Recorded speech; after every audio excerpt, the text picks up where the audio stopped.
Hello guys, welcome to our channel. আমার নতুন একটি ভিডিওতে তোমাদের সকলকে জানাই অনেক অনেক ভালোবাসা। আশা করছি তোমরা সকলেই খুব ভালো আছো আর আমরাও বেশ ভালোই আছি। তো প্রথমেই জানাই শুভ নববর্ষের অনেক অনেক শুভেচ্ছা। বড়দেরকে জানাই আমার প্রণাম এবং ছোটদেরকে জানাই আমার আন্তরিক ভালোবাসা। আশা করছি বছরের প্রথম দিনটা অর্থাৎ নববর্ষ তোমাদের সকলেরই খুব ভালো কেটেছে। আমাদেরও বেশ ভালোই কেটেছে। তবে হ্যাঁ, যে হারে গরম পড়েছে সেই গরমের সঙ্গে তাল মিলিয়ে যেমন আমরা বাঙালিরা খাওয়া দাওয়াও করতে পারি, তেমনি আমরা সব কিছুকে ভালোভাবে উদযাপনও করতে পারি। সেই অনুযায়ী দেখতেই পাচ্ছ যে প্রথমেই ফুল তুলে ঠাকুরের কাছে কিন্তু ঠাকুরকে প্রথমেই নববর্ষ জানানোর জন্য আমার ছেলে বসে পড়েছে এবং এই ফুল দিয়ে পুজো করে ঠাকুরের পায়ে ফুল দিয়ে তাকে নববর্ষ জানিয়ে এবং একে একে বড়দের সকলকে নববর্ষের প্রণাম করে আজকের দিনটি আমরা শুভ সূচনা করলাম। আশা করছি ভিডিওটি তোমাদের ভালো লাগবে, অবশ্যই শেষ পর্যন্ত দেখো।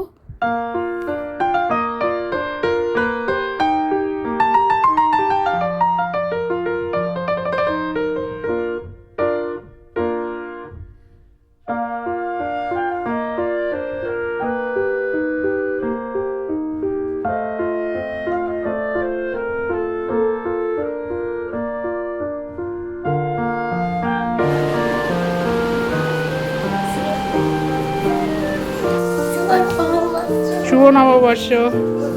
হ্যাঁ,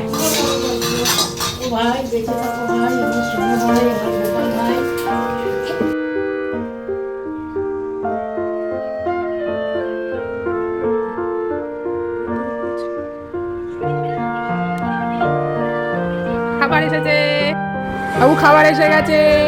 শুভ নববর্ষ, শুভ নববর্ষ। এই কত খাবার! তো যেটা ছাড়া আমাদের নববর্ষ একেবারেই নববর্ষের মতো যায় না, সেটা হলো বাঙালিদের খাবার, মানে ভুরিভোজ, যেটা ছাড়া আমরা বাঙালিরা প্রায় অসম্পূর্ণ। তো সেটা সকালবেলার একেবারে ব্রেকফাস্ট থেকে শুরু করে রাত্রিবেলার ডিনার পর্যন্ত সমস্তটাই কিন্তু আমাদের জমিয়ে করতে হবে। সেই অনুযায়ী সকালবেলায় আমাদের নববর্ষের প্রথম ব্রেকফাস্ট হচ্ছে এই লুচি, তরকারি, মিষ্টি আর নানা রকম জিনিস তো রয়েছেই। তো প্রথমে ছেলেকে খাইয়ে তারপর ছেলের বাবাও আছে সঙ্গে, একসঙ্গে ওরা সবাই খাওয়া দাওয়া করে নিক, আমিও তারপরে সঙ্গে একসাথে খেয়ে নিয়ে মেন রান্নায় যেতে হবে। আর গরমের মধ্যে রান্না করাটা কিন্তু যথেষ্ট চাপের বিষয়, তাই ওইটা ভেবে প্রথমে একটু ভয় লাগছিল। তারপরে মোটামুটি রান্নায় নেমে পড়লে আর অসুবিধা নেই, নেমে পড়লে একে একে সব কাজই হয়ে যাবে। তো দেখতে দেখতে দেখো আমরা মাংস কষানোর জন্য, আর সেই দিনকে আমি বলেছিলাম যে এত গরমের মধ্যে না মাটনটা আর খেও না। তো তাদের বক্তব্য হলো নববর্ষ বছরের প্রথম দিন আমরা মাটন খাবো না, সেটা হয়? সেটা তো অবশ্য ঠিকই কথা, বাঙালি মাত্র কিন্তু বললাম যেটাই আগে, যে পেট পুড়ে যেমন আমরা খেতেও পারি তেমনি মানুষকে ভালোভাবে খাওয়াতেও পারি, এটাই হলো বাঙালির প্রধান বৈশিষ্ট্য। তো সেই অনুযায়ী মাটনটা কষিয়ে এবং রান্নার জন্য আমরা প্রায় হয়েই এসেছে।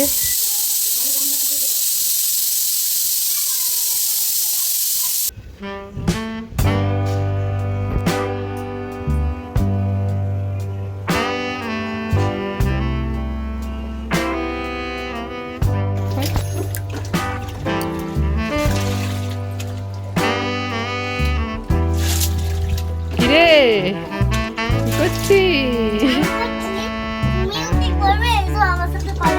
হ্যাঁ,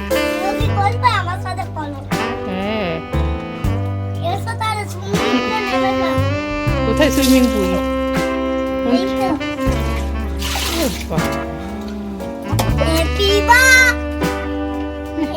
ও আজকে কি পয়লা বৈশাখ? শুভ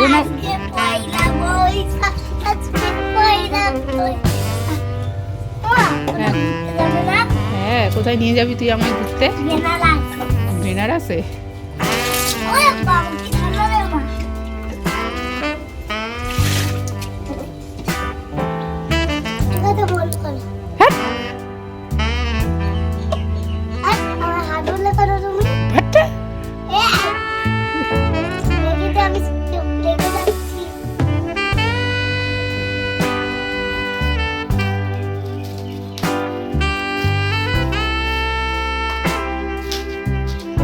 স্ট্রবেরি ম্যাঙ্গো আনতে পারলাম।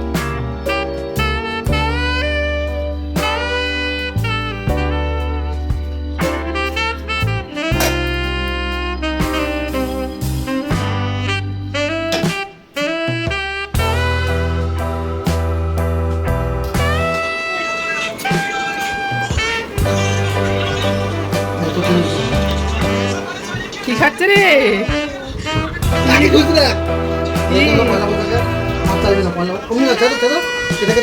আমার সব রান্না কমপ্লিট হয়ে গেছে, দেখতেই পেয়েছো যে পদ্মা ফ্রাইড রাইসও হয়েছিল আর সঙ্গে মাটন কষা। বিশেষ কিছু করা যায়নি, গরমে এর থেকে বেশি আর কিছু লাগেও না।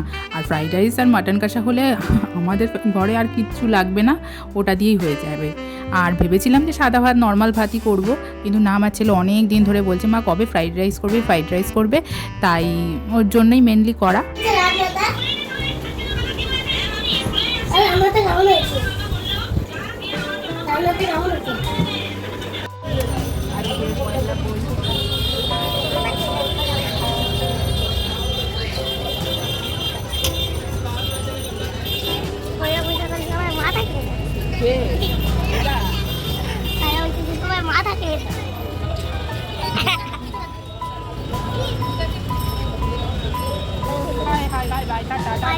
টাটা, আমি চলে যাচ্ছি,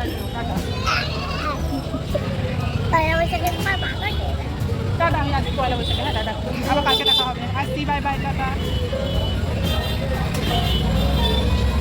তো জমিয়ে খাওয়া দাওয়ার পর বাঙালিদের একটু ভাত ঘুম না দিলে কিন্তু চলে না, তাই ভাত ঘুম দিয়ে তারপরে সন্ধেবেলার দিকে উঠে এবার ছেলে বায়না ধরেছে যে পয়লা বৈশাখ আমি আর ঘরে থাকবো না। তো এই গরমের মধ্যে কোথায় বা ওকে ঘুরতে নিয়ে যাব, সন্ধেবেলা করে কোথায় বা যাব, তাই ভাবলাম যে যাই একটু সামনাসামনি কোথা থেকে একটু ঘুরে আসি। আর ওকে যদি কোনো ট্রেন দেখতে বলো বা কোনো গাড়ি ফাড়ি দেখতে বলো, তাহলে ও ঘন্টার পর ঘন্টা সেই প্ল্যাটফর্মে বসে ট্রেনও দেখতে পারবে, কারণ ও এত ভালোবাসে দেখতে, ট্রেন দেখতে। তাই ভাবলাম যে ওই সামনে দিয়ে ঘুরে আসি আর 2-4টে ট্রেনও দেখিয়ে নিয়ে আসি, তাতে ও মনে আনন্দ পাবে আর ও আনন্দ পেলে আমরাও মনে আনন্দ পাবো যথারীতি। তো সেই অনুযায়ী সামনে থেকে গেলাম, একটু টুকটাক কিছু খাবার খেলাম, কারণ এমনিতেই দুপুরবেলা খাওয়া সবাই একটু হেভি হয়ে গেছিলো, তো সেই জন্য বাইরের থেকে আর বিশেষ কিছু খাইনি। গরমের মধ্যে বিশেষ কিছু না খাওয়াই ভালো, সামান্য কিছু খাবার খেয়ে তারপরে একটু বাইরে থেকে ঘুরে টুরে, তাতেই আমাদের শরীরটা কেমন অস্থির করছিল গরমে। তারপরে আমরা যে যার বাড়িতে চলে আসলাম।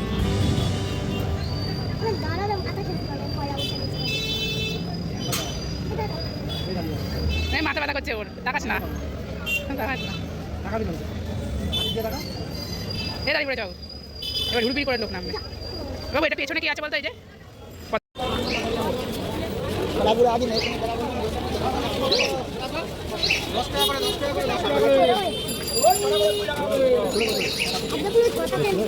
লস্যি খাবি?